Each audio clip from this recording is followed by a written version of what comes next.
Welcome everybody to the Sharpshooters Wrestling Podcast. I am Eric. I'm Lord Manny. Hey.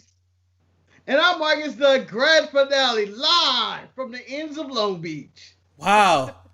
Marcus took the production meeting and applied it to his opening. Well played, Marcus. Well played. I told you, man, I'm on point. I'm always on the top of my game. And this is for the first time in like a month, you're going to get a fully rested Marcus, the grand finale. I also want to point out he has his chimney sweep hat, so an accent might pop up. And he also refers to the ghetto as the ends now because he learned that English people call the ghetto the end. So I'm staying at my spot at the ends. Oh, Jesus, this is bad. Manny, how are you doing today? That is Don Cheadle level in accents. I'm doing great, Eric. How are you doing? You know what? Wearing your bloated shirt again. You know what? As Marcus called my yellow sports bras, I rep my Lakers. You know, last night was a hard loss, but it was a good game. It was a very good game.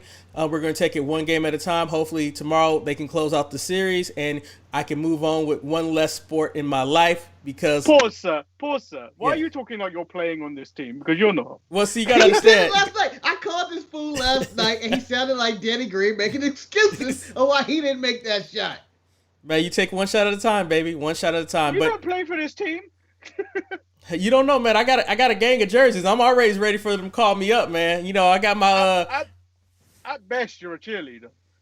I'm not even that, man. You know what? Honestly, Eric, I believe, and I'm going to say this, Manny, with full confidence, Eric, if he would have took that shot, had a better chance of making it than Danny Green. Manny, I appreciate you trying to upgrade me to a cheerleader, but I believe I'm in the area of hydration specialist. I could be a great guy that brings you the water bottles. Like, this is your cocktail. Here you go. But no one wants to hear about my aspirations of working for a professional organization, being a water boy. To be a water boy. Hey man, I was a water boy in high school. I could you put that on my resume. Be like, I got experience. Yeah. Man, he started mopping the floors and now he's delivering water. Exactly. Soon, he'll go to the lettuce. I don't know. Well, you know what? No one wants us to talk about that nonsense. We're here to talk about what took place Friday night, the first night of the draft. And WWE and their drafts always drive me crazy because I hate when they have a group of people that you can only draft from. This is the pool. And the only notable things that took place on this, Monday Night Raw acquired AJ Styles, Naomi, Coffee and Xavier, and this morning, Tucker Knight. Smackdown got Seth Rollins, Bianca Belair, Dominic and Rey Mysterio, and Murphy. My first question for you, Manny. This is the end of the New Day as we know it. You have been a big proponent of Big E finally getting his singles push. Are you happy that the New Day ended this way, or did you want it to happen another way? Well, ideally, you kind of wanted Big E to be like, fuck you guys, I'm doing it on my own. But if you listen to one of the very early episodes of the New Day podcast, where Big E has talked about calling his new group the Cause, and him being the cause at the end of the New Day, and then setting up his own group with Breeze and Street Profits, I would love to see that group together. We're on pace for that. We're on pace. Because I believe Street Profits will be drafted to SmackDown. I believe that's the only way it could happen. Ain't no room for two black tag team champions on the same show. But my question, Marcus, does this mean we're going to have a unification match where the Street Profits fight the New Day and then the SmackDown titles get taken back to SmackDown when the Street Profits get drafted? Or do you think that the Street Profits and the New Day will coexist on Monday Night Raw? There's no way they can coexist on Monday Night Raw. I mean, it's, again, two black tag teams, both loud and insane, different in character, but people won't see it that way, going at it. For a title, no, I don't see that happening. And with Bianca moving to SmackDown, it's kind of the tell that Montez is going over there, too. Not necessarily, Marcus. I was wondering that because, you know, wrestling fans in the know that they normally try to keep the couples together. However, since they're operating out of the same Amway Center, there is really no reason to keep them together right now. And considering that they, they fudged the numbers, because one of the wasted draft picks for me was Mandy Rose and Dana Brooke. Like, why did Raw need to draft them when they just got put onto their roster? That was my biggest. They wanted to keep them. They wanted to keep them after the deal.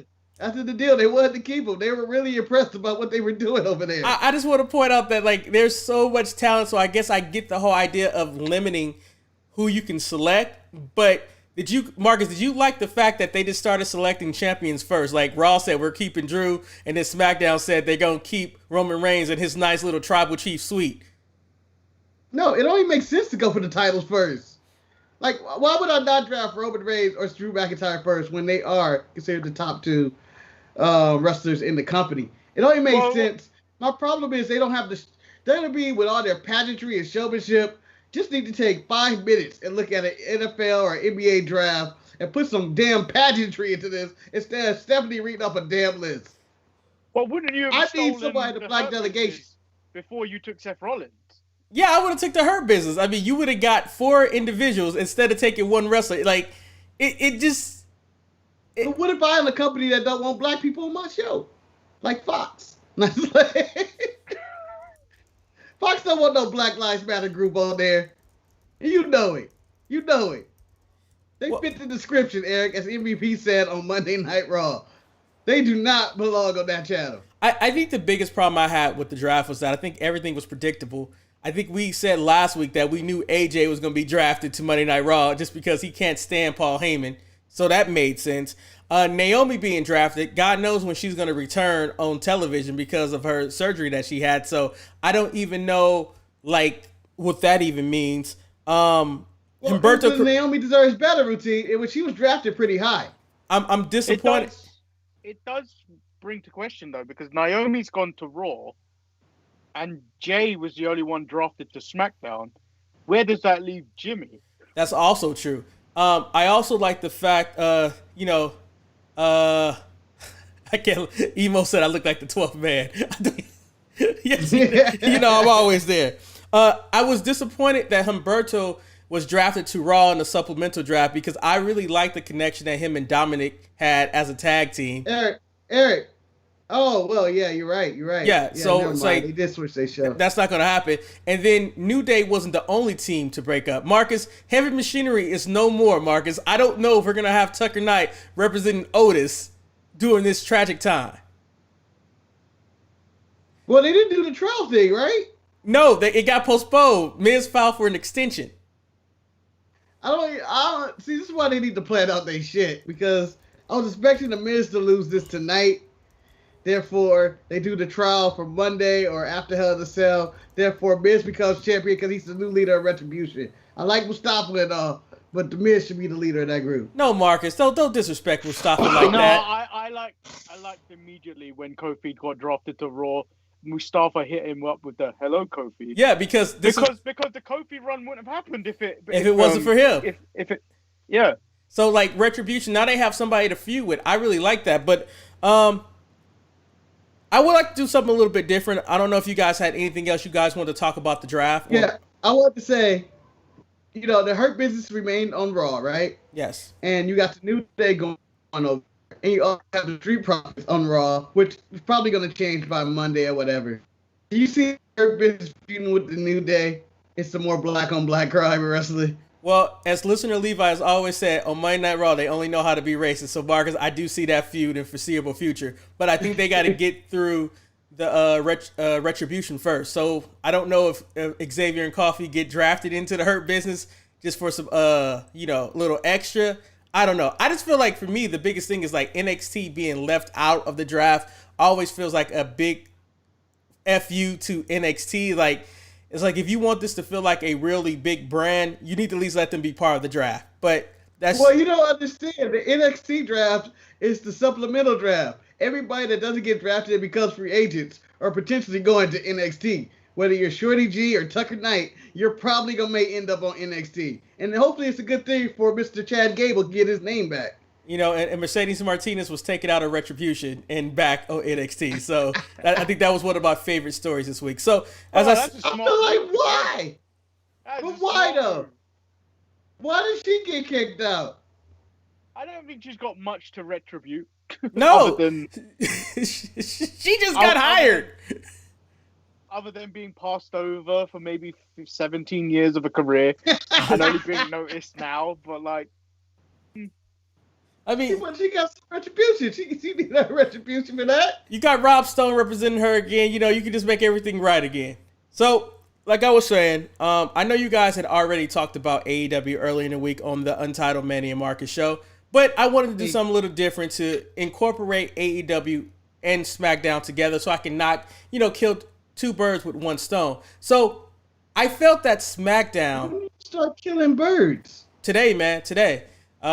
I felt that SmackDown and AEW had a lot of matches that were very similar with each other. So, Marcus and Manny, I would like you guys to let me know which one did you think was better, why, and what did you like about the match. The first match I'm going to talk about was the very brutal match between Big E going against Sheamus in, I would like to call it a parking lot brawl. I'm not exactly sure what the I believe they titled it clearly. It was false count anywhere. It was false count anywhere. You know what, Marcus?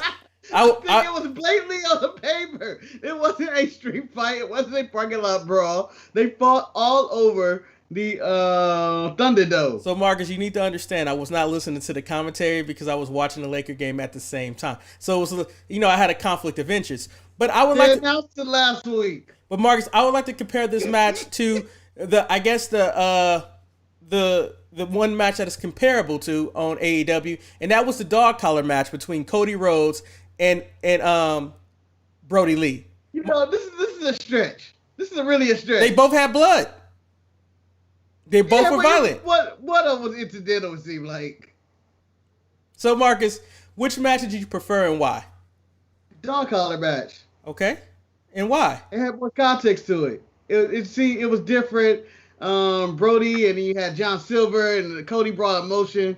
It was a better match. Sheamus and Big E just seemed like a throwaway doing typical spots. If I see another Kindle stick used in a wrestling match, it is an automatic DQ of a 5-star match or a 4-star or 3-star. I'm so sick of seeing the Kindle stick. And yes, it looks good seeing Sheamus get hit with stuff because his body welts up and on his white skin. But I've seen way too much, and the tire iron didn't make any sense because I've been in many parking lots. Tire irons are not just laying there in any arena building. No one just be like, whoops, I left my tire iron out. So, Manny, do you agree with Marcus? Do you select the dog collar match over the Sheamus Big E match? Yeah, well, Eric, when I was a young boy, my father took me into the city to see a marching band. And Eric, there was more to the dog collar match. The Big E thing, he took Big E out, but there was nothing that detrimental behind it. Other than Jey Uso now being in the championship position. But I never saw Big E being in the championship position that early.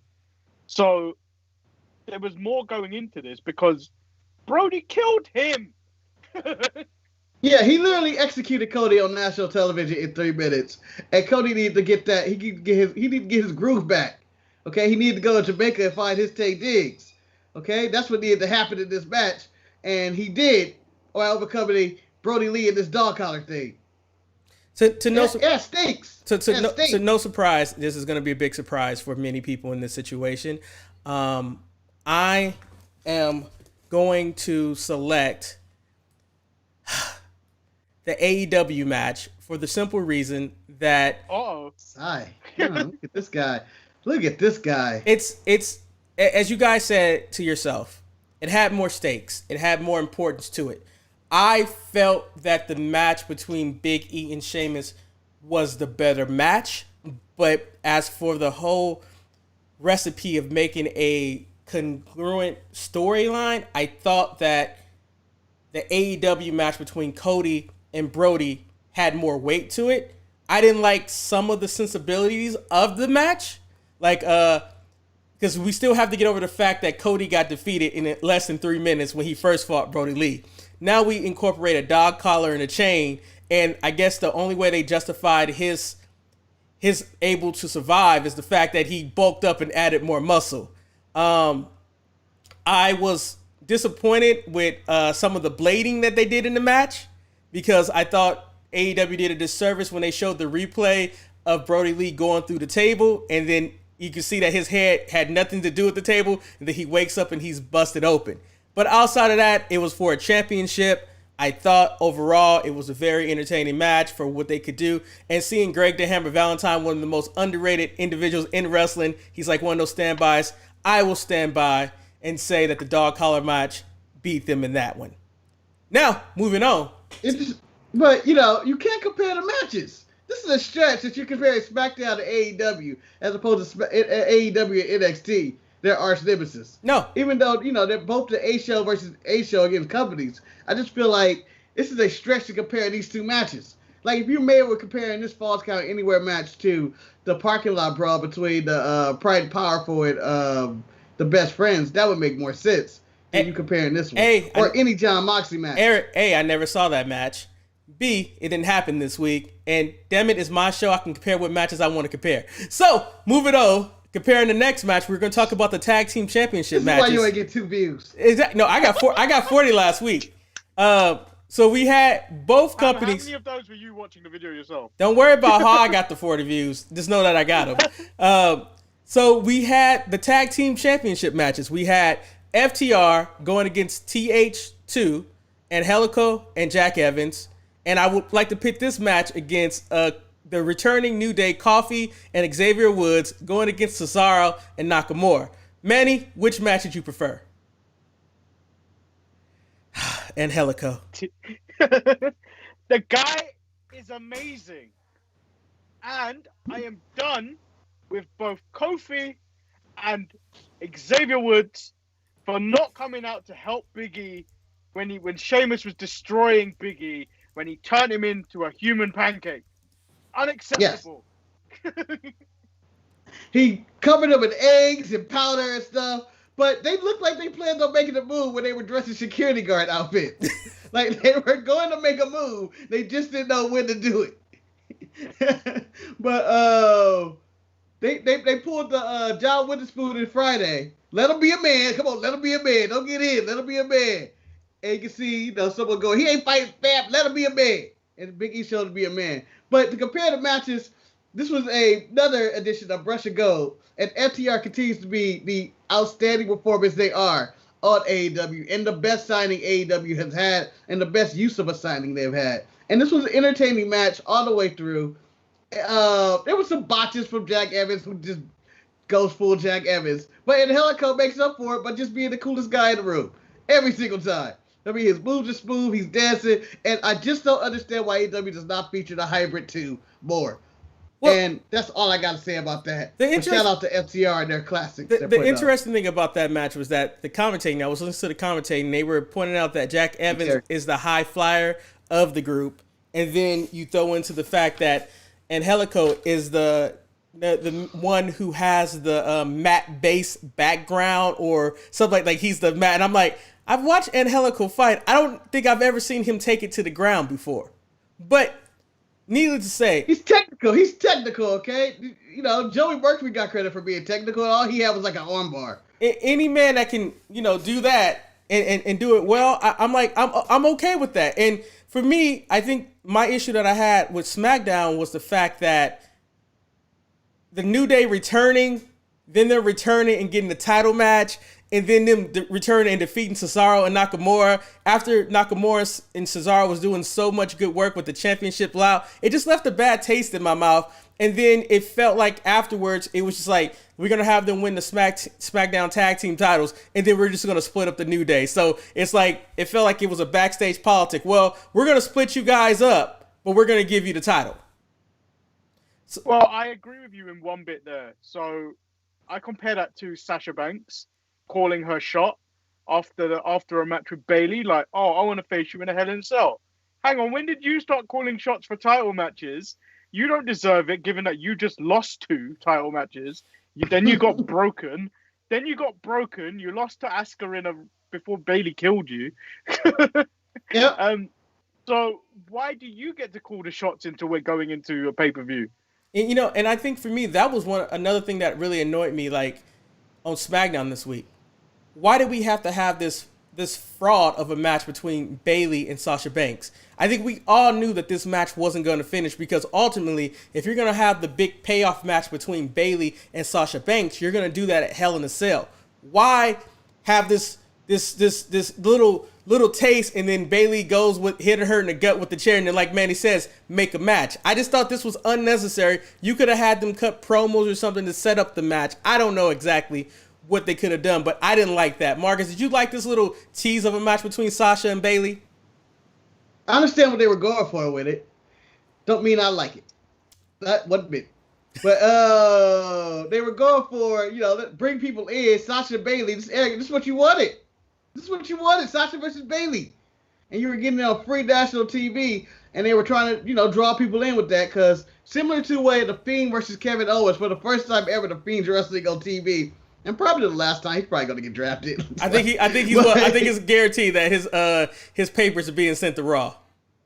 Because it'd be interesting to be drafted to SmackDown and never actually wrestle on SmackDown. This was the first official match. So they had to actually knock that out. Technically, though, Marcus, no. This was the first time The Fiend has wrestled on SmackDown, but Bray Wyatt has wrestled on SmackDown a couple of times. Just want to point that out. Well, he was a swap master. So this is the first time The Fiend has, since being drafted last year. Yeah. Yes. This is the first time. It's ridiculous. Yes. It's ridiculous that he hasn't had this first match. Let's also may have been his last match. Let's also point out he was a champion for a good portion of that too, and he still didn't wrestle on the show. So I just. But you know what? In his defense, it has been a pandemic, guys. It has been a pandemic. Maybe there were going to be more matches with him, but he is a special attraction. But people criticize Brock Lesnar's schedule. The Fiend has wrestled one time on SmackDown. It's the best schedule in the world. With that being said, I didn't like how cheap it was. That it was an instant disqualification. They really didn't need to do the Sasha Bayley thing, but I understood it. I understood the strategy behind it. Don't like it. Well, I understood it. What else they gonna do? A moment of bliss? Would you prefer that, Eric? Possibly. A contract signing? So for me, neither of them might be on the same show. I can't believe I'm about to say this, but it's a possibility. Maybe Chad is right. Maybe AEW is better this week, because I'm going back to AEW and I'm going to the match with Big Swole. What is this? Big Swole versus Serena Deeb. No, Eric, hold on. There's one thing for you to come in here and talk about,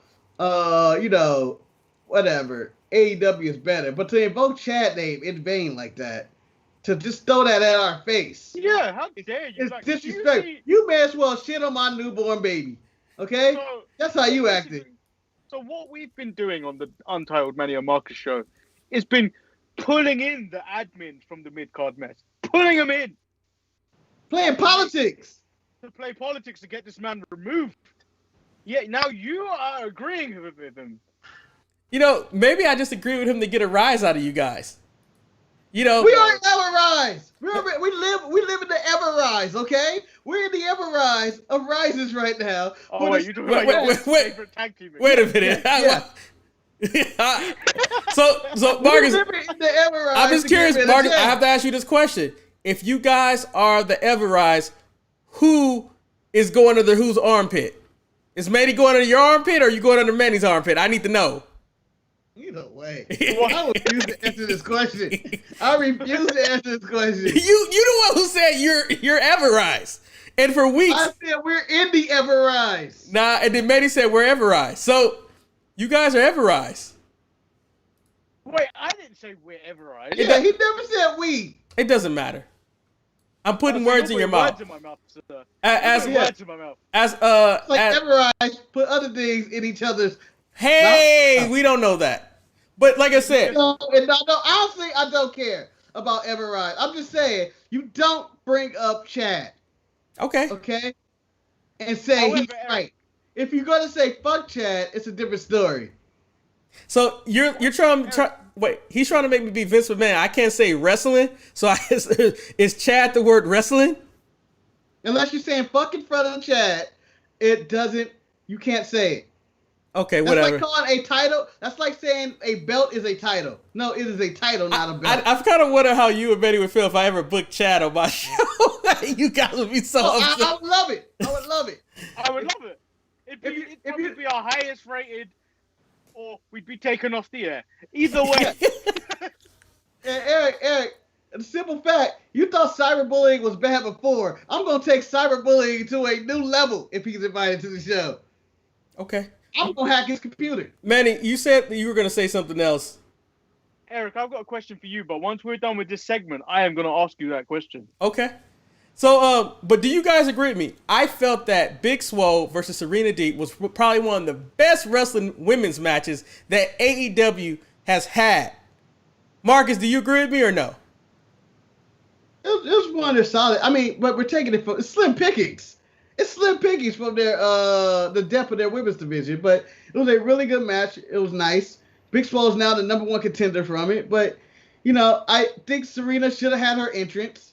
She should have been able to come out to the ring, and they're building up as the top star, but she's just waiting in the ring. She didn't get an introduction. It was all about Big Swole, and that's pretty much where we're at right there.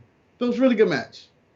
To be fair, of the collection of AEW women's matches, Serena Deeb has been in the two of the best ones. Yes. And it was one of the better ones, but I didn't like the ending. I think Big Swole needed to hit her with a finisher, not that flurry of a headbutt and a chop. No, I thought the ending was lacking. I would agree with that. Other than that, the whole match was fine. And I think for me, this is where I feel like AEW kind of like always drops the ball. Like, you have Serena, who's had two of the best. She's very sound in the ring. Like, maybe we should try to highlight her instead of putting her in these jobber matches. They could have had somebody else available to job to Big Swole in this situation, who is currently ranked number 2. Can I pause to say? 0-7, 0-8, Red Velvet. The Kate that never rose. I don't like Red Velvet Kate, so I guess it just means that I wasn't gonna like that either. Yeah. Oh man, that's pretty good. She always gets beat because she's made of beats.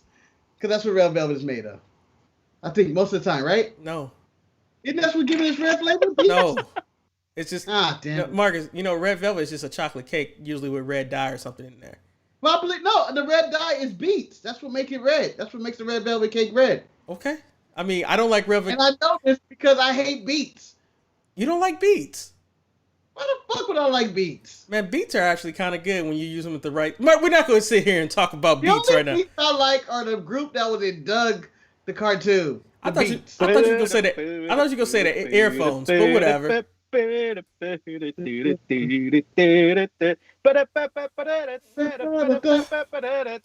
yeah, Helico. There you go. There you go. Wow. Wow, that was great. And Helico is one of my favorite wrestlers in AEW, and they don't feature him. Didn't you like to compare your wrestlers? I like to compare my wrestlers with black wrestlers. Oh. Okay. Best match. Huh? Big Swole and Serena Deeb or the returning Ember Moon? Marcus, you already know my answer on this one. No. Marcus. I don't. I need to hear it. That's what I don't know until I hear it. Marcus, I ain't never liked Ember Moon.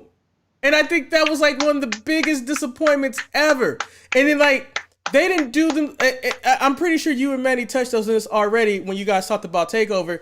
They did no favors to Ember Moon by having her debut after Toni Storm cuts a promo package. Like, Ember Moon doesn't even need to be propelled into she needs more work. I mean, I don't get why people really love Ember Moon. I don't know. I don't get it. It just doesn't work for me. So even her promo before she even saw the Toni Storm video package, I was like, this is weak. Like the whole promo she cut was terrible. It was, and we might as well jump into NXT. It's like it didn't get me hyped. Wait, we're jumping into NXT? Yeah, I mean, you already talked. I thought we were still on SmackDown. No, we finished. It ain't nothing else I need to talk about on SmackDown. You know what's up about the Fiend killing Kevin Owens and the potential of what that could be? No, because there ain't no potential because the Fiend's getting drafted on Monday. But I'm not talking about their feud. Their feud's done. There ain't no feud. I'm talking about the future of Kevin Owens. Marcus, I think the future. Unless you get defeated by the Fiend, you change. What's going to happen to him? Does he team with Aleister Black now? Well, Marcus, I think that you're the only one that's really invested in what happens to Kevin Owens. The only KO that I'd acknowledge is Kyle O'Reilly, and he's in NXT. Huh. What about Cassius Ohno? Because remember, Marcus, once again, Cassius Ohno doesn't exist anymore. Marcus, I don't dislike right. Kevin Owens, but when it came to the tandem, I'm a Sami Zayn kind of guy. So, you know, that's your boy. Manny, do you have any regard for Kevin Owens, the prize fighter? Do you want to see him bounce back? I do, because Kevin Owens is doing it for the fat guys. Yeah. But we got a new fat guy champion. His name is Beef Lee. Hey, oh, that's me. Sorry, it's Keith Lee. So you're calling your shot already. Oh, before we move on to NXT, Eric. So overall this week, what did you think of AEW? You know, I thought AEW was a solid show. I thought the biggest problem that I had with AEW was just the No, Eric, grade it. Grade it. You gotta grade it. Give it a number, give it a grade, give it a star.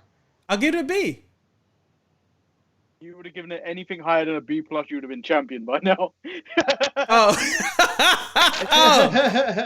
Oh no! I mean, because like structurally for me, I might as well talk about AEW. I thought that structurally, why are you trying to dodge this bullet? For what they were doing, is that I guess Chris Jericho's 30th in-ring anniversary is a big deal, but I felt they had so many more important things that moved the narrative of their company that should have closed the show out more. I felt that the tag team title, because first of all, the tag team title seems to be the only title that can be defended and retained outside of Jon Moxley and his AEW title, because that TNT championship, that makes 2 of the 3 titles can be retained. That TNT championship, that one is a hot potato. The women's championship, I can't even tell you who the women's champion right now. It's only changed twice, Eric. It's not a hot potato. Well, whatever. Cody and Brody are the only 2 people to have that title. Yeah, but Marcus, the way that Cody lost his title, it made it feel like it changed hands a million times. And I want to elaborate more on that, in which I want to know your thoughts on Cody, getting his baby back like R-Truth. Well, see, he got his baby back. Like I said, fundamentally, I know how they're trying to justify that Cody bulked up and I guess prepared more for this match against Brody Lee, but I just felt like Brody Lee with a dog collar, with a chain, should have been more dominant and beat Cody in this situation. And then he challenged Cody. Yeah, and it's like, and his little bit of cheating that he did, like, of all the members of the Dark Order, you're gonna have John Silver's down there? Like, that's not the guy I want down there. Like, John Silver created a narrative of context that was great. When he told him to sit his ass down and he got kicked in the face right away, was one of the funniest spots I've seen. He's like, sit your ass down. Oh, shit. I wanted more from it. I wanted to be more exciting. It wasn't a bad match. It just seems like this is a time for Cody to show. And then I'm not dwelling on that. I don't care about the match. I don't care what your thoughts on the match is. I thought it was a solid match. I was just saying, your thoughts on Cody. Is he Jeff Jarrett for doing this? Is he Triple H for doing this? Yes. Is he? Yes. Is he Cowboy Bill Watts? I don't know. No, because then, like, the worst part about it is, like, right after he wins this title, here comes Orange Cassidy, and, like, they agree to a match, and it's like, Cody's not going to drop the title to Orange Cassidy, or is he? It's like, it defeats the whole purpose, because now it diminishes the title if Cody loses again. I don't know. Cody should have been the AEW World Champion. That's what every time I see him win a match or have a match, it seems like he wants to be World Champion. He needs to be World Champion. It should be World Champion. And honestly, I think he cut that promo, and it was a very passionate, feeling promo that why he isn't joining the Black Parade, Manny, even though people want him to. He just dyed his hair. That's all he did was change his hair up. But I really got behind it, and I was like, that's why he the man of the company. He the John Cena of their company. He the Ric Flair of their company. But it will be perceived he is hogging the. Oh, and Marcus broke up right there. He froze. But hogging the time. Marcus is modulated. I don't know what happened. You stagged out. He stagged out, man. That's what happened when he goes back to the hood, to the ends. So, but what for me, I think ultimately what will happen is that it will eventually be Cody Rhodes versus Jon Moxley for the AEW championship. And the only reason why I say that, no, it's not. Well, Marcus, let me tell you, this is why I feel this will happen. For the first time, The reason why Cody can't be the champion is because the champion at the time told him if he lost, he wouldn't be able to compete for the championship. So since the champion made that stipulation, I feel like the champion now can make the stipulation that Cody can fight for the title. Jon Moxley runs the company. He can make whatever he wanted to do. No. Jericho never made that stipulation to Cody, Eric. Cody made that stipulation to Cody. It's true. But Cody can change that stipulation. Manny, do you think eventually, somehow, some way, Cody's going to get that title shot at the AEW championship? Yeah, it's inevitable at some point. It's going to happen. Like, I don't want to say it, but like, there's going to be a time when their whole roster's going to get tested positive for COVID, and he's going to be the only one left. And for me, I really wanted to go and do some research to find out what the singles rankings were, to see if the people who are in the singles ranking are the people that are involved in the tournament to face the AEW champion. They're not, huh? Not at all. No, we brought this up on the show. There was just a bunch of random grabs, like Colt Cabana. Yeah, Colt Cabana's the main one that sticks out. It's like, he's not ranked. Wait, Colt Cabana? Yeah, I'm sure. Because I know Jungle Boy, Adam Page, Kenny Omega. I don't know nobody else. I just try not to make sense of it, Eric, just like I do with WWE. Okay. They just grab a select pool of people. And then, this is an episode of AEW that you didn't want to dwell on, but it's an episode that I actually wanted to talk about in depth. Well, Marcus, come on, bring it up then, baby. So I wanted to talk about. So when you came at me with this format, I was like, God damn it, I wanted to talk about AEW. Because I wanted your thoughts on another black man job and Will Hobbs losing to Brian Cage. And what did you think of the STW champion? Well, first I want to point out Will Hobbs and my titties. Also another champion who can hold his title, Eric. Will Hobbs. 3 out of 4 titles that are being retained other than the TNT. Will Hobbs and I have something in common. We both have titties. With that being said, shout out to Beef Lee on lifting off his titty. With that being said, I thought the match was fine. I just feel like, for me, that they are shitting on the FTW championship in so many different levels because, like, as Taz said, this was the Renegade title, but at the same time, like, we're defending it on this show in a sanctioned match that it just makes no sense. And then, like, there's really no reason why Will Hobbs has this match, and then Ricky Starks, who I think JR called Richard Starks, I don't know what he called him on the mic, was doing commentary, and then at the end it became like a recruitment session. Hey, I like what you did in the ring, Will. Do you want to join Team Taz? And he didn't get the answer. And then once again it comes chased off by Darby Allin. You Marcus, I heard what you said. Grown ass men. These are some monsters in this ring. And Ricky Starks ain't the biggest guy in the world, but he looked like a monster compared to Darby Allin. But yet, him and Brian Cage were chased off by Darby Allin. But Marcus, let me tell you something.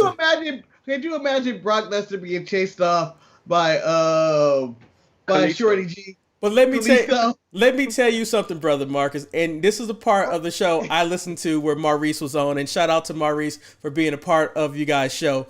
But Marcus, he's right. I don't understand it. I might be too old. I might not get it. But Darby Allin is over in the young community. In that demographic, people love Darby Allin. And because he has such a high tolerance of pain, maybe people feel that he has that ability to chase off muscle-bound men. And he had a skateboard, man. I don't know. Hold on, but this is my counter to that. Yes, Ricky Skaggs. Thank you, Wes. Yeah, he did call him Ricky Skaggs. But maybe he's changing his name. But here's the thing.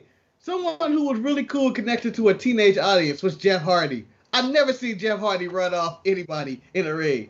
In fact, you fight him for a little bit, and then maybe he gets the best of you. But I couldn't imagine Jeff Hardy running to the ring and Undertaker going, "Oh shit, I don't want none of this right now." And they feuded. You know, I just think that's his wrong decision. I just don't think they know what to do with Darby Allin. Like, I don't think they know what to do with Brian Cage or Darby Allin. That whole trio, like, they all can't survive without Taz. The only person that can survive without Taz is Ricky Skaggs. That's the only one that can do it because he can carry himself. He's gonna always be Ricky Ricky Skaggs to me ever since then. Okay, so here's another thing I want to bring I did up. not see that, Jeremy. What do you guys mean I should dress in drag? I don't even remember that being on the show. Okay. But Mark, you said you had another question. Oh, yeah, now the drag question come up. I don't know. I mean, they were comparing you to Keith Lee. Now they're comparing you to Nyla Rose. I don't know what's going on. Marcus and Wes said Willow ran off a couple of people in Impact. Just want to point that out. Willow. That's Willow. Willow's a different creature, okay? Face paint. Jeff Hardy is twice the size of Darby Allin. I'm just saying. But you said you had another question for me. Yeah. Considering that you guys had this showing, this amazing showing from Ben Carter, are you shocked that AEW had to be like, let's call this dude back up and put him on the main show? Marcus, he's COVID positive. Oh, is that what's going on? Yeah, he's COVID positive. Like as soon as he had a show, we had a whole show talking about that he was COVID. I forgot about that. I think you put the curse on him, Eric. Yeah, I did. Remember, Marcus, my title was The Rise and Fall of Ben Carter because he was there and then he fell. Oh, they're saying that we should dress you up in drag and call you Erica. Why? I don't remember why that happened. I may have to rewatch Tuesday show. And Emo, I will never put them on the glass because I like to keep our network clean and I don't want to be pulled off the air. And you're a sick man if you want me to put anything on the glass. Just put that out. Marcus, you guys got titties. Oh, okay. Marcus, now I'm going back. Yeah. Marcus, do you have any more AEW questions for me? Oh yes, plenty. Jericho celebrated his 30th anniversary. He had a bunch of vignettes and cameos from people like Dennis Miller and someone that looked like Caitlyn Jenner. Yeah, Kevin Smith / and all that.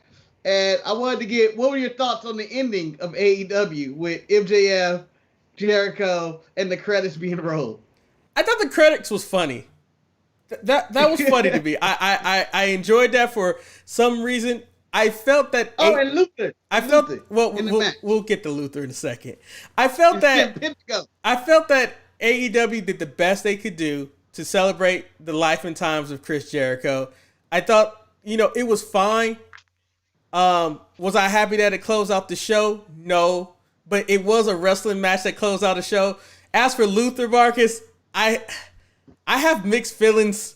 Luther's old as I don't know what, but I think Luther put it all out there for his match with his friend Jericho. Like, he was doing dives off the top rope and things of that one. Taking on those ropes, he fell off the side of the apron. I just felt like on the side of the apron, just slipped and fell. I just felt it was like what? It was like in the remember the old Smackdown versus Raw video game where you be on the Hell in a Cell, you just fall off the side. I think for me though, it's like you had Chaos Theory, is that the name of the tag team or whatever? Yeah. Like, yep. That's terrible. They've been living on AEW Dark for God knows how long. I've only seen Luther and El Serpentine or Serpentine, whatever his name is. Serpentico. Whatever his name is. The Snake. Snake. And Snake logo? The Snake, but. And then, his first match, hopefully, will be his last match on AEW Dynamite. I mean, it worked. He shut up and down on his hands. I went, who the F is this? Manny, how did you feel about the whole Luther and Jericho, Judas Effect, MJF segment? I didn't like it. Clownicola Clown? Come on, man. That was just as bad as Dr. Heine. Well, my favorite thing about it was that they didn't have a long enough blanket to cover up what was underneath, because for whatever reason I thought it was gonna be the gobbledygooker. I wanted it to be the gobbledygooker. I don't know why I did, but when it was a clown, I was so disappointed. I was like, they didn't have the rights to the gobbledygooker. You could have called him the Gooply Gob.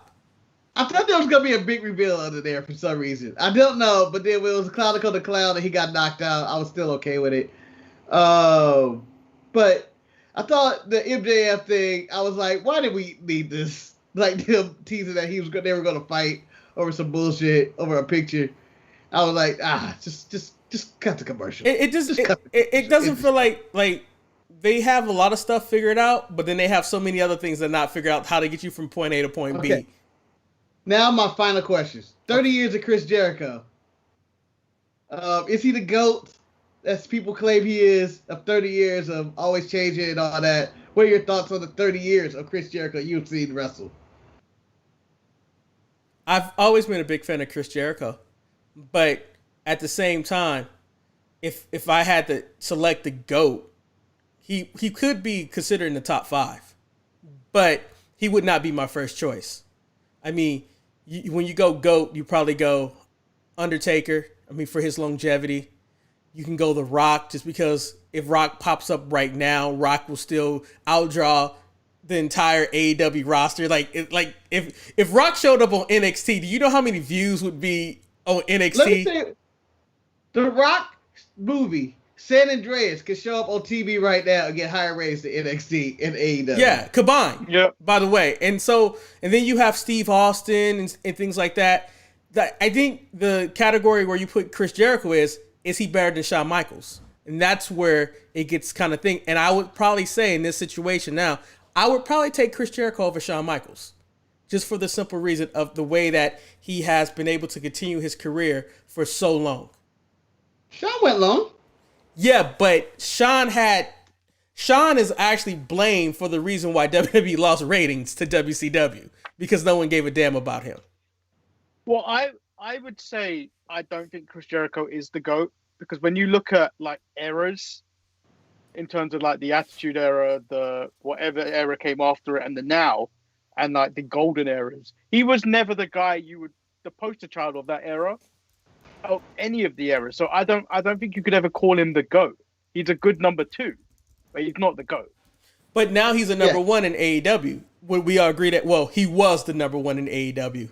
I don't know what he is now. He still is. They build the entire show around him every single week, whether it's him in a mimosa match or any type of celebration he wants to have. The entire show is built around Chris Jericho. And I think Jericho's somebody that has had a lot of great moments in wrestling, but he's never excelled like the other top guys. Like, if I walk down the street, people will bring up wrestlers. Chris Jericho may be like the 10th wrestler they'll bring up, if not more than that.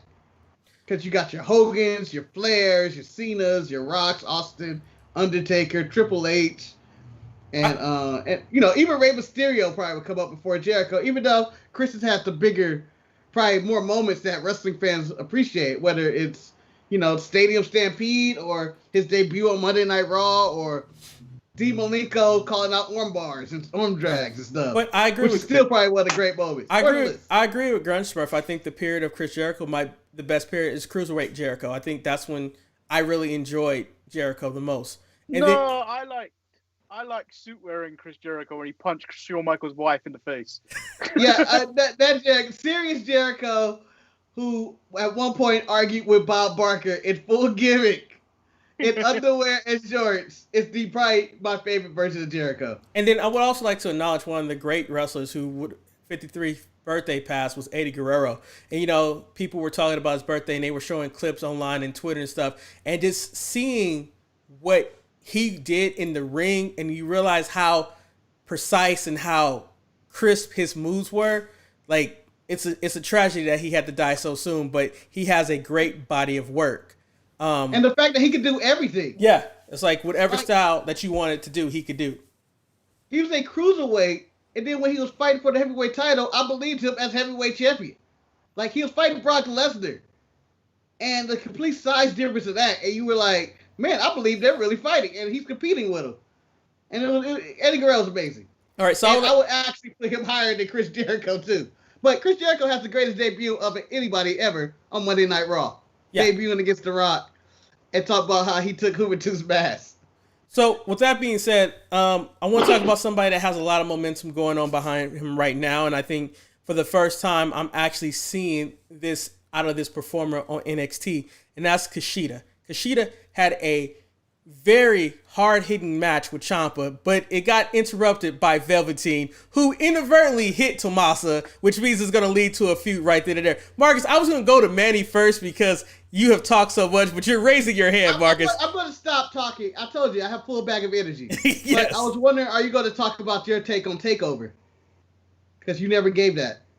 Maybe I have to talk about NXT. I don't know. I don't think anyone cares about my take a takeover. It's Marcus. This is in the past, man. Like it might be the best show of the year. Mark, 3 shows have passed by since that point, but Marcus.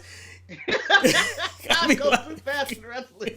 like it's already. It hasn't been a week yet. It's already passed, man. Yeah, that's you want to talk about some old shit like that. I think the biggest disappointment for me, Marcus. I think the biggest disappointment about TakeOver had to be Ember Moon.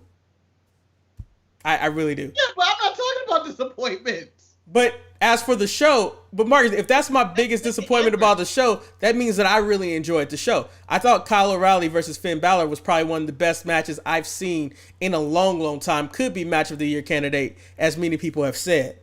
I just too many match of the year candidates this year. It's ridiculous.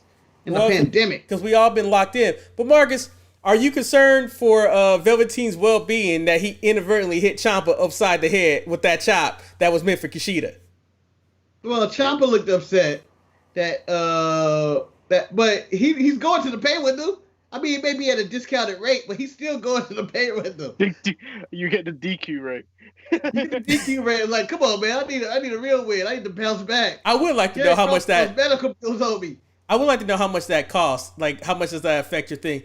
One of my favorite things about NXT this week, and I might be alone in this because I didn't listen to you guys' show, so I don't know what you. But Manny, I really enjoy Drake Maverick and Killian Dane, and Killian Dane being so appalled by Drake Maverick and his music and his dancing that it brought a smile to my face because it brought a sense of levity to professional wrestling where you don't always have to be serious, but it was just naturally funny seeing Killian Dane like, I don't want to team with you.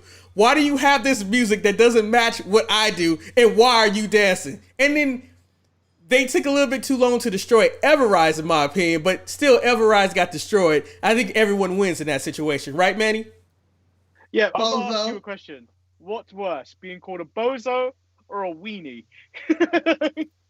That is a very good... worst insults of the week. Wow, those are verse... I think no, wait. Let me correct that. A fat bozo is what he called Killian Dane. From Fat Jackson. This was from Fat Jackson, too. I think a fat bozo, because now you're calling me a fat clown. I mean, like a weenie, I don't want to be called, I don't want to be called a fat clown. Like, yeah, can I offer you a new nickname? I thought about it when I was at work when people were talking about masks and stuff. Here we go. Can you also be known as PPE? What does that even mean? Well, you know how you got protection and all that, but, you know, PP.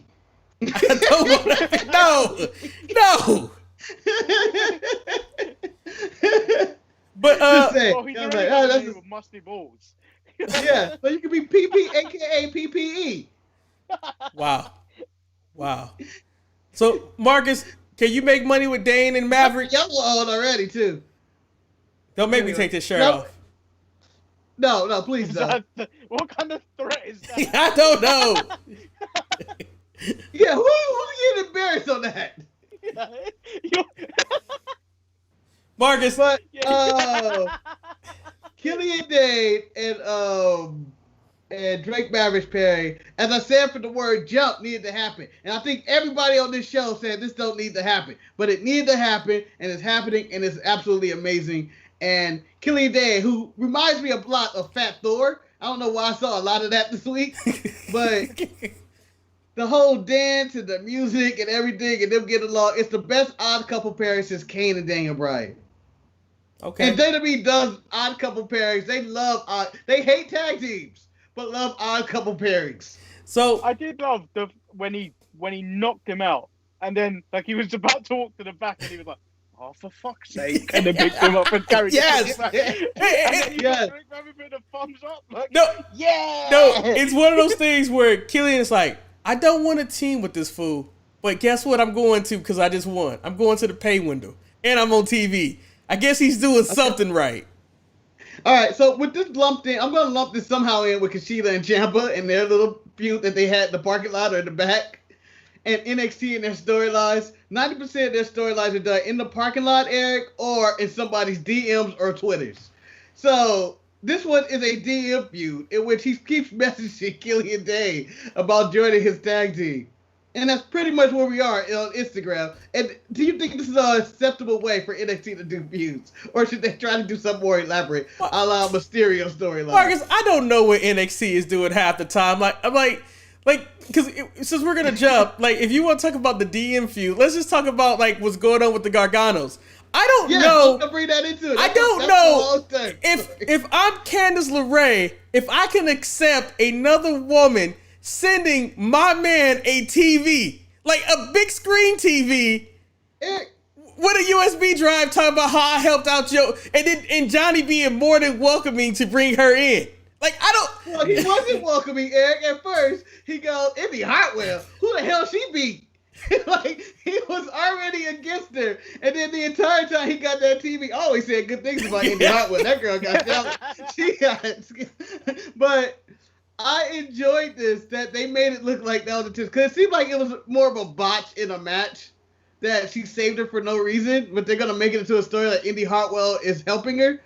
So I was all for it. That Johnny falling in love with Indy Hartwell because he bought the TV and kept seeing that clip. I mean, it wasn't like, if I'm Candice, I'm not upset about a woman buying my man a TV if that thing was centric about me. Like, it was all about Candice. Marcus, let me point out to you first and foremost that is wrong. Manny, you have a girlfriend. If some other girl sent you a TV, would she be okay with that? She sent the Garganos a TV. First of all, I wouldn't say I got it from another woman. So I would have claimed to have bought it myself. So right then and there, that tells you that no, she would not welcome that TV in the household. It was a couple's TV. It's no, not like it's Marcus, Johnny. Johnny. Marcus, let's point out, it is not a couple's TV because she watched Dinner at the Garganos because of Candice. And Candice should have bought Johnny a new TV because she invited Tegan over that house. And Tegan broke Johnny's TV because you saw Johnny was heartbroken over that TV. Candice could care less. Another woman bought... She repaid the favor by killing off Tegan. He still didn't have a TV. I felt that he was more satisfied with the TV than he was with Tegan being put out of business. Just saying.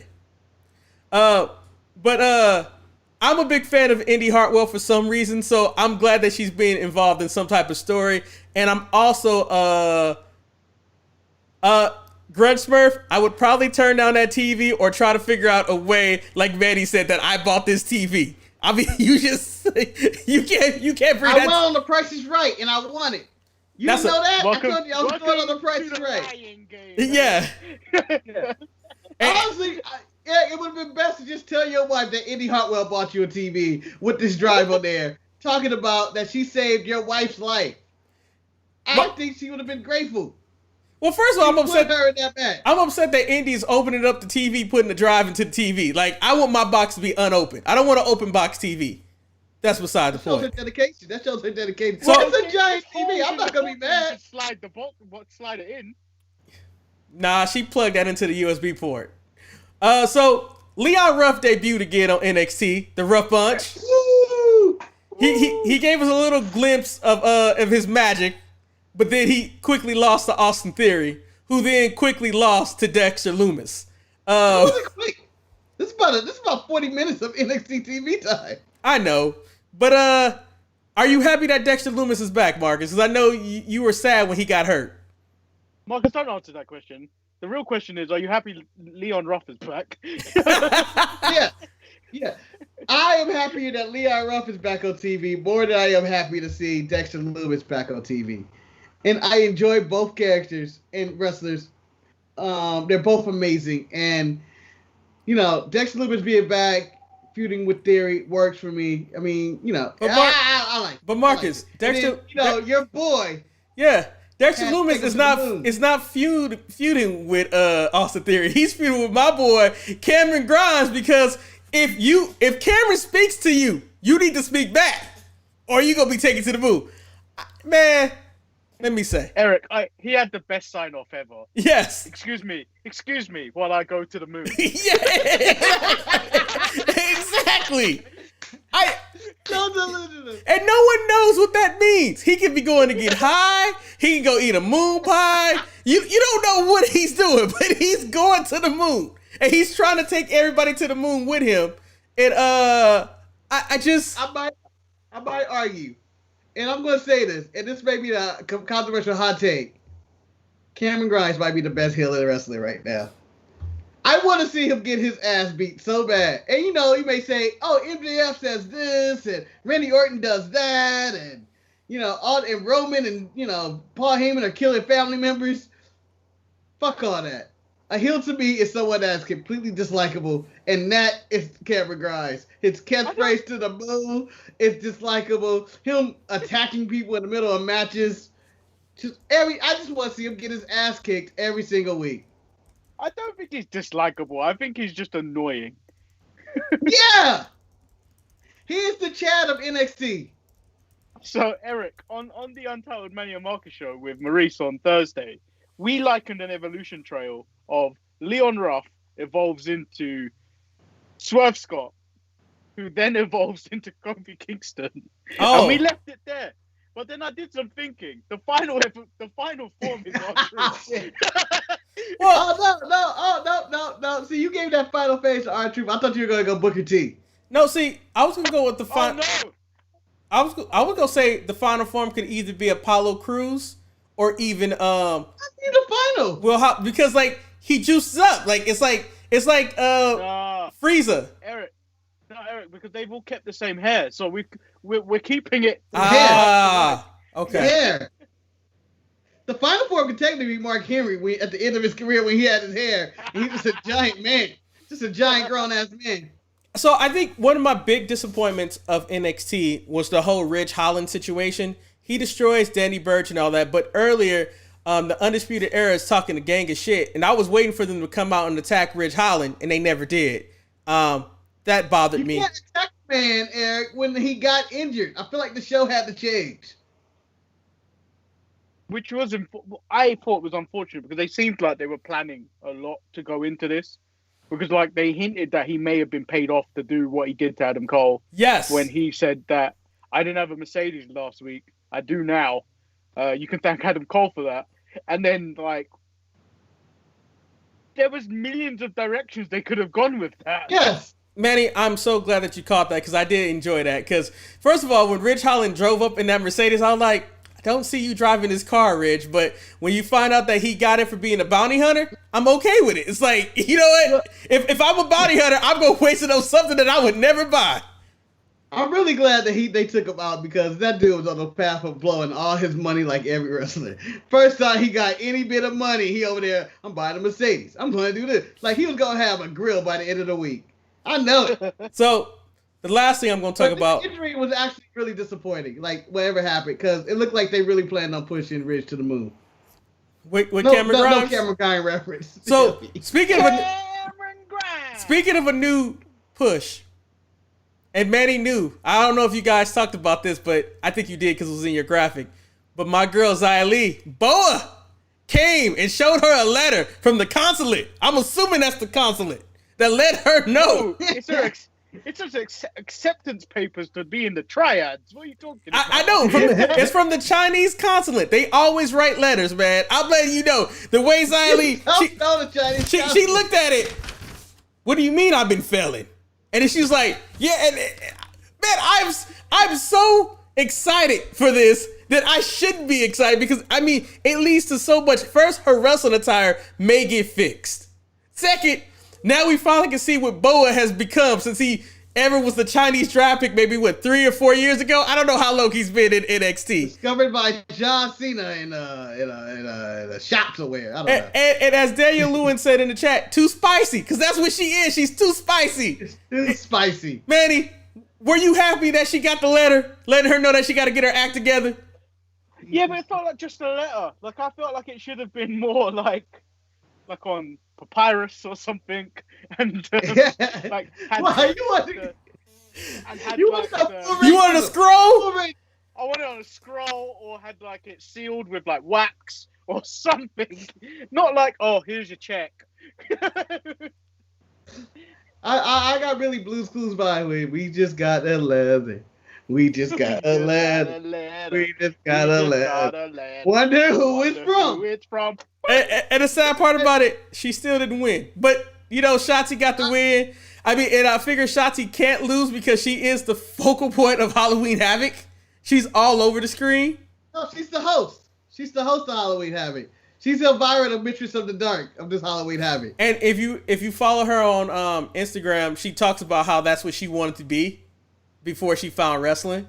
And she even on Twitter or something, she put her demo tape before she was all tatted up and things like that. It's she's a very interesting character. But overall, I feel like Paige missed our opening for this.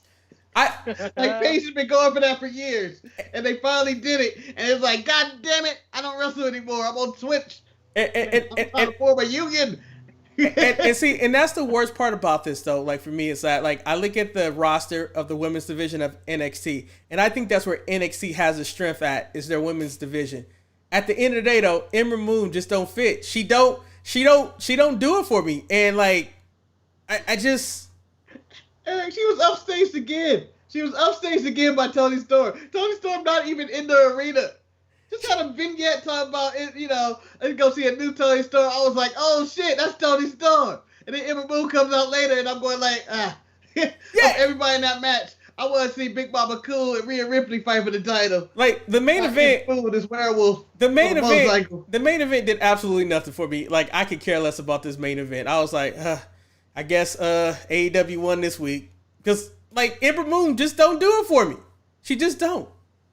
No, go ahead, Manny. Do you know? I find it strange. You know when you watch a wrestler come back and then you see how wrestling has moved past them, almost, and that's what I saw with Ember Moon. It was just like these three in the ring have moved so far beyond what Ember Moon is capable of that Ember Moon is on a different playing field now, where she's behind everyone. And I don't think she should be thrown into these types of matches anymore. I know I'm about to take a lot of heat from what I'm about to say right now. Oh, God. Ember Moon is back in the playing field. She's behind Xia Li, man. Like, she need to go back to the beginning.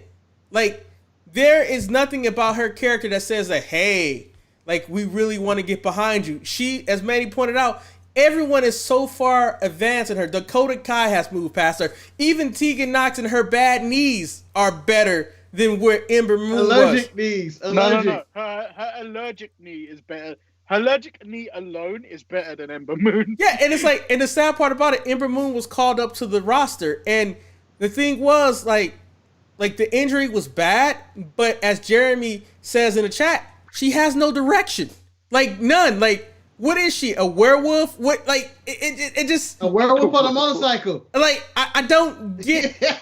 Come on, it's nothing cool than a werewolf riding a motorcycle. Come on. If it's not Ember Moon... down the street. I mean, technically, if she's I want to see that movie, and I don't know why. Margaret, if she's going to be a werewolf, she needs to team up with Cameron Grimes because he's just as hairy as a wolf. I mean, he might could take her to the moon because the moon changes her to something. So...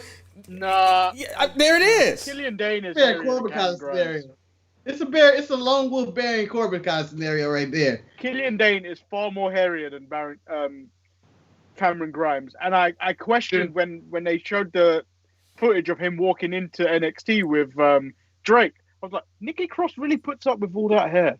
Maybe she like furries. I mean, everybody got their own thing, man. But maybe she could have the Wolfpack, Cameron Grimes, Killian Dane, and Ember Moon, the Wolfpack. You know, and I don't know. I got nothing. I can't say. On the right. I can't save her character. I don't even think if she got released by WWE, people would be like, y'all need to sign her in AEW. Oh, back to AEW, Marcus.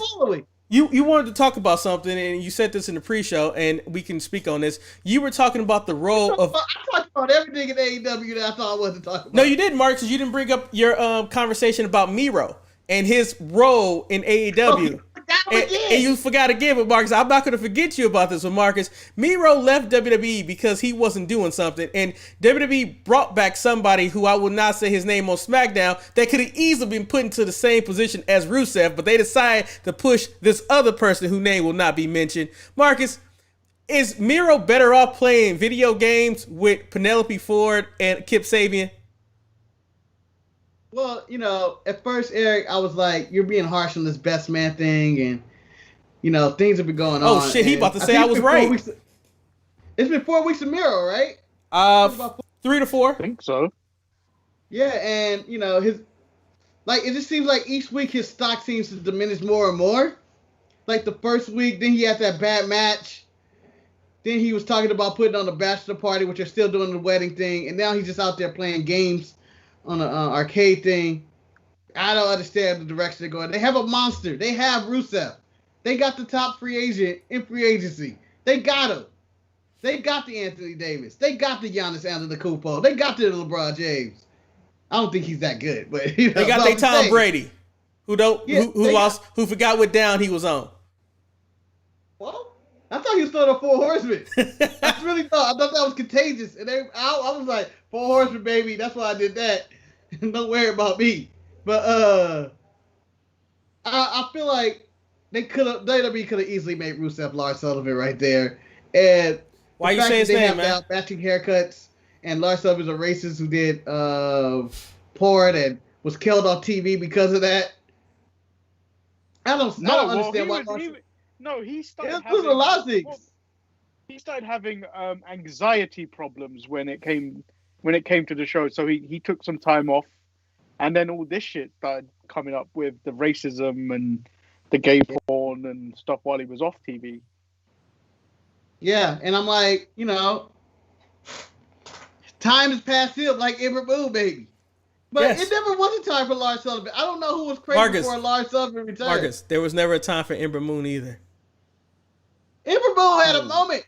Ember Moon had moments, man. I still like Ember Moon, and I think she could, if they turn her heel, maybe, and she attacks Toni Storm when she debuts, who keeps upstaging her. Wait a minute. Gentlemen, I almost made a mistake.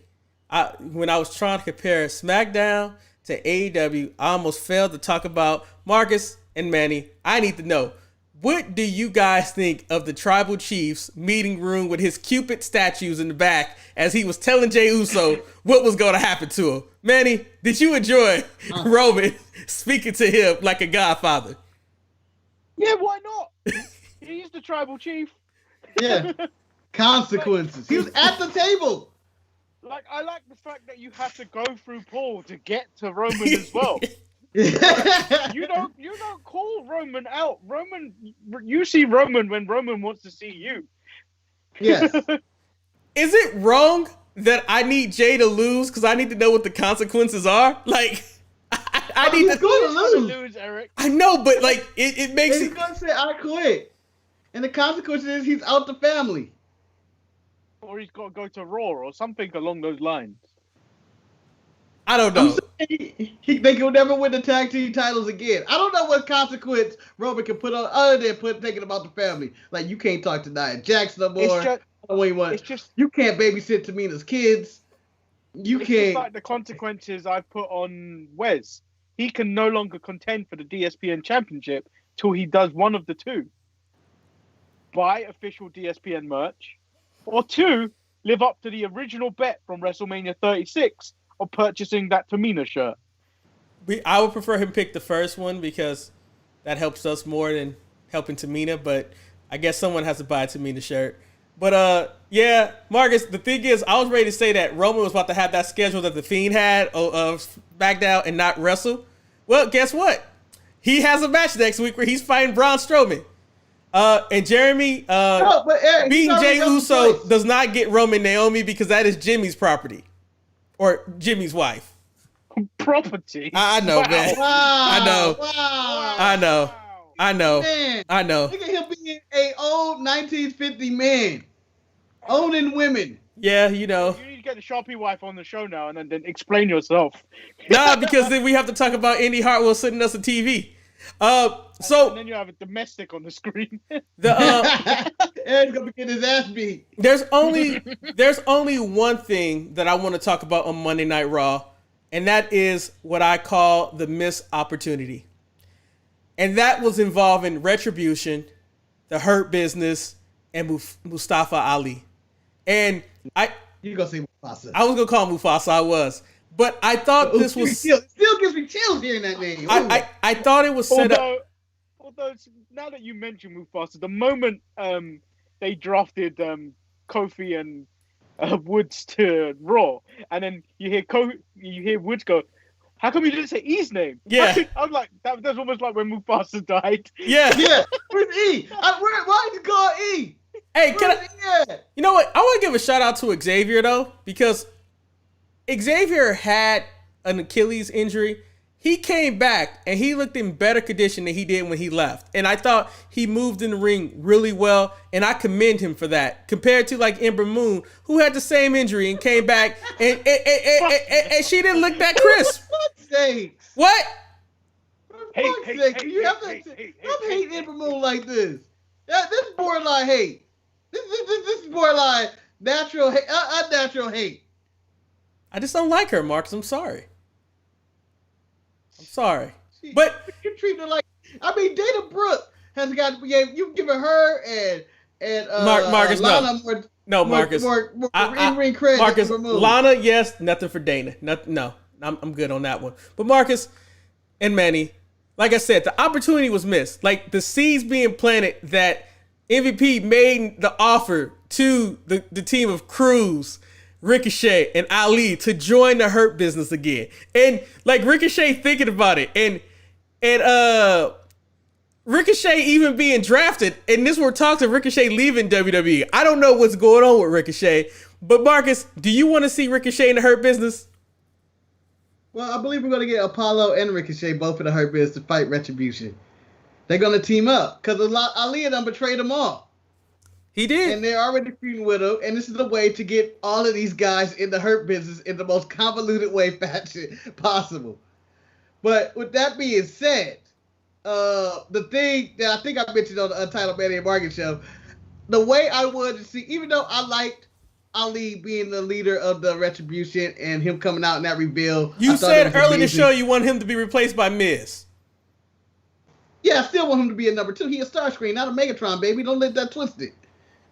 But I wanted to see more than any of that was Ricochet having that bad promo, fake laughing, talk about we ain't doing it, we just playing, and then Mustafa and Apollo look at each other, and then they attack Ricochet right there, right in the middle. I just beat the shit out of him, and then it be being like, oh, who the clown now? Who the clown now? You left by yourself. They joined. They in. You up there getting your ass beat. I would have liked that, but I also liked the Mustafa reveal as the leader. Because that was different. No one saw that coming. Yeah. And I thought the biggest downfall that Monday Night Raw did, and I told Manny this, I said that this should have closed out Raw. This should have been the last thing that we saw when Raw went off the air. And Manny's response to me was that Ali is not a big enough star. And my response to him that I'm giving to him now is that could have made him a bigger star because he closed out the foreseeable A show. Wait to tell me this. Yes, I held on to this. Well, no. Like it was your decision to not end the show, Manny. Like it was your decision to not end the show. He held this to tell you in public, that you fucked up on this.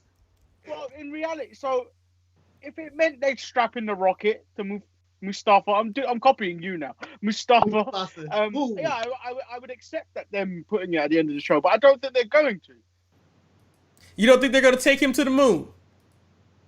I want to because, like, if anything, that would sell Saudi for the Saudi people of the Saudi shows. That would be Mansoor though. That would be Mansoor that was selling. No, but he's over. Of the men with glorious hair, there is him, and then there is Mustafa.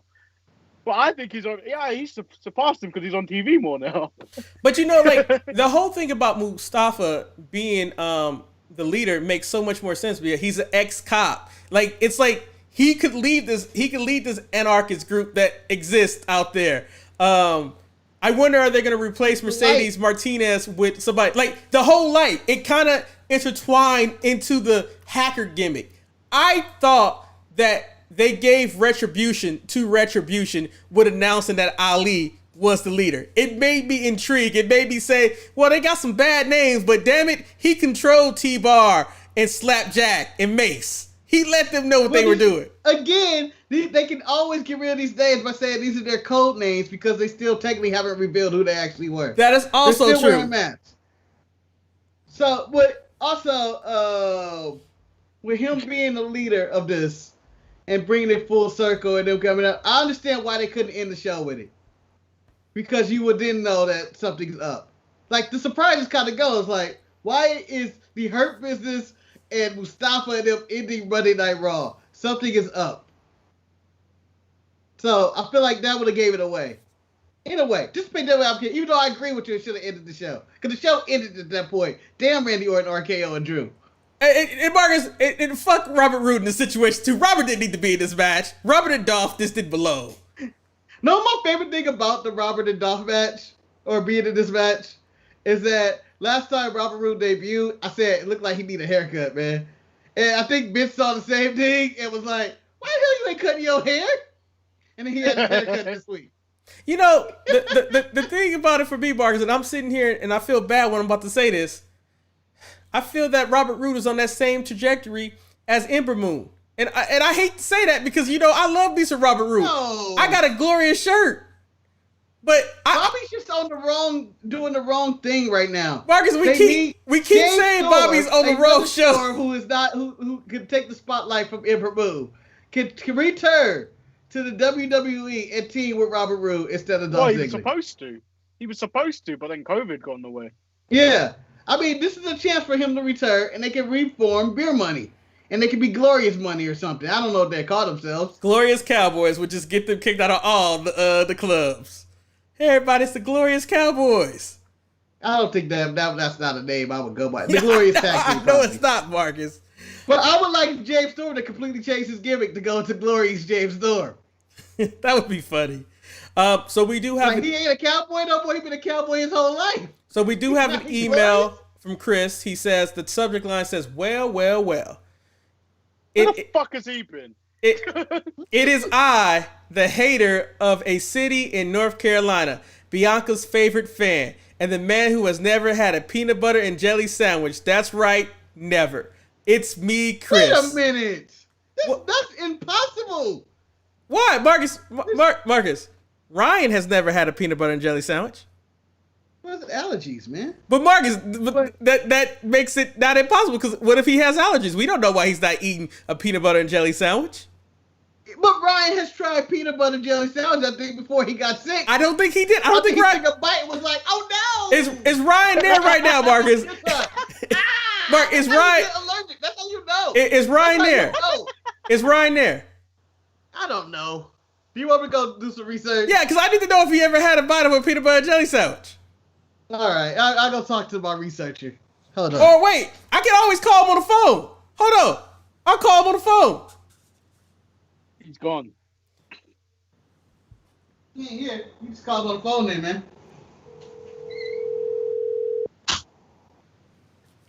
Wow, we're doing a call here. You're phoning a friend. We're phoning a friend here live with the Sharpshooters. I know. I don't know if this is good air. And he ain't gonna answer the phone. Wow, this is awful. You know, he ain't shit. You know, he a piece of shit. And I'm gonna let everybody on the show know he a piece of shit too. Sorry, Siri, I wasn't talking to you. But with that being said, let me go back to the email. He says, "What's going on, everyone? It's been a few days since we've..." How about looking at the music screen? Huh? That's mine. Wow. Siri. Shit. Man, maybe you need to go back to the car, Marcus. Watch it. Maybe you should go back to the car where you don't have things to fiddle with, because you seem like you're fiddling with knobs and it creates so many problems for you. No, because I said something. Siri was like, "You want me to play a song?" And it started playing. Manny, I've stated by he's fiddling with knobs. I want it to be what it means in the UK, damn it. He said, "What's going on, everyone? It's been a few days since we've interacted, hasn't it? Love is a beautiful thing. Love makes the air seem so much cleaner. Food just tastes better. You cherish the little things in life more.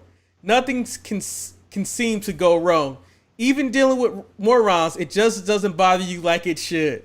For instance, wait, is he in love? Did he fall in love or something? Do you guys know? I think he moved to see that girl or something, wasn't it? Well, yeah, I haven't heard from him for months. Let me keep reading the email then. Today, this guy he was dead. Today, this guy who we call Chad, we call him that because that's his name. He put on his mask, had some kind of coughing attack, took off said mask, switched to a new one, then had the nerve to offer me his old coughed-in mask saying he didn't like it. Normally, I would have cursed his ass out, but no. New Chris said I'm good, laughed it off, and walked away. Eric, congrats on this tainted NBA season. Must be proud of your boys, right? I'm not proud until they close the deal because LeBron has blown a 3-1 lead before, so he could do it again. No, he's come back. Oh, even more reason for him. Never blown one. Marcus, the Warriors did that. Marcus, I should have known because you are confident with blowing 3-1 leads. You know what it feels like. You can see the writing on the wall. That was unnecessary.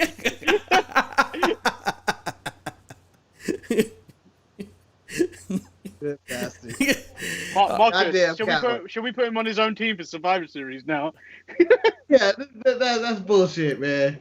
You bullshit. Now on to the moron of the month. There was a customer who followed an employee into the bathroom. He pushed him up against the wall and demanded money. The employee took out his wallet, showing that he didn't have anything in the wallet.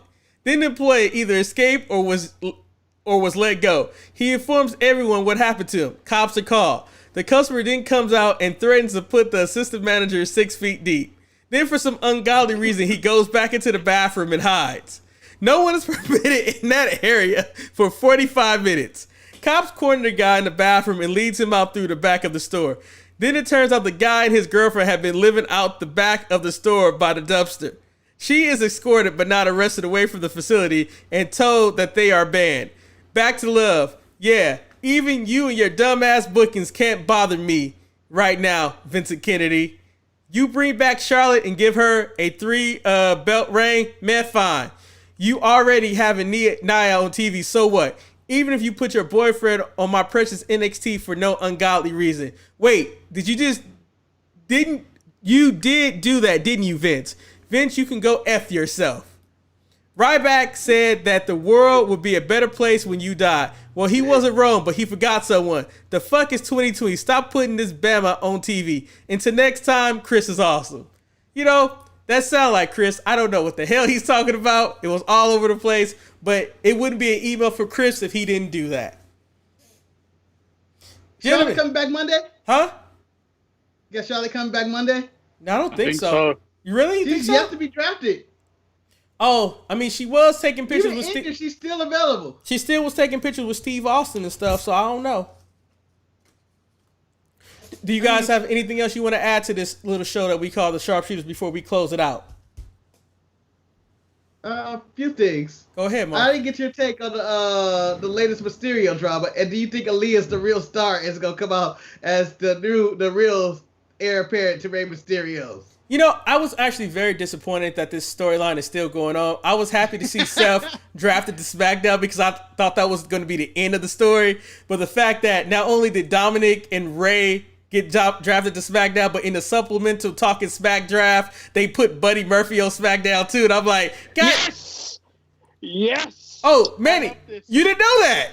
You didn't know Buddy was on SmackDown. No. Oh, yeah. So. Pretty much. Breaking news, Manny. Hold on. So the Ryan will continue. Ryan. Hello? Oh. Ryan, can you hear us? Wait, hold on 1 second. Yeah, you just barely went. Now can you hear us? I'm trying to Ryan, we have an important question to ask you on the Sharpshooter podcast. Are you ready? Yeah, I got the rent money, okay? I got the damn money. No, we're not here to talk about rent money, Brian. This is more important. Yeah. And Ryan, and this is not even a question of can you beat my ass. It's not even that question. because we already know the answer to that one.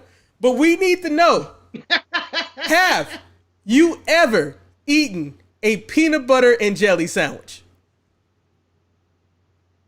Wait, you mean like in its entirety? Have you ever? Yes! No. Have you ever tasted a peanut butter and jelly sandwich? Yes. You have. Oh, Yeah. damn. This is how we found out that I was allergic to peanut butter. Damn. That's how you find out. I told you. That's how you find out. You go. I found out. Well, Marcus was right there because I was under the impression you have never eaten a peanut butter and jelly sandwich. Did you watch any wrestling this week?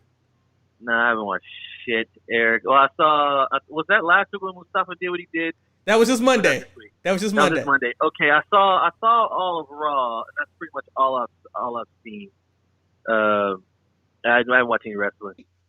He's a sheik now. Okay. Well, that's all we want to know if you have tasted a peanut butter and jelly sandwich. And clearly, Damn. I was wrong, man. I was wrong. Well, I'll say this shit, Eric. I'll say this. A sunflower butter sandwich is better than a peanut butter sandwich. Okay. This is the truth, okay? Fuck peanut butter, sunflower butter all day, all right?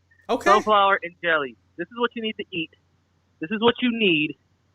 Forget the peanut. George Washington Carver is the devil to me, okay? George Washington Carver, by the way, is responsible for the deaths of millions of people. Okay. Right. The peanut is bad. I feel like The we're peanut is like not on the good Joe for you. Rogan show. We got a rogue phone caller, and caller, thank you for calling, but we're gonna end this call right now. Have a good one. Thank you. Wow. Brian had to shave his head. Brian had to shave his head because he couldn't line himself up right.